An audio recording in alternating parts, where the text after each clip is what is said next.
what's going on? It's Master Coach Aaron Guyett. I'm going over battle ropes benefit 30. That's right, you heard it, 3-0. So these also can be used as great ladders. So I could have a straight line, right? And I could do like line rotations down, line rotations back, or I could do hops, right, over just a single line of rope, right? And that's very similar to what we would do on a speed ladder.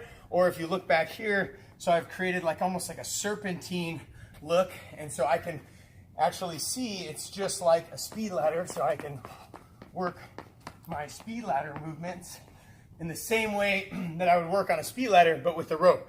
The only obviously precaution is that it's going to stand up a little bit higher than a speed ladder, so if you do hit it, you might roll your foot, roll your ankle. So obviously you're going to want to make sure the athletic level is really high, the foot-eye coordination is really high for the clients that are doing it, or you bring that exercise down to the level of the clientele that you got working it. So enjoy, make your next one your best one. Boom.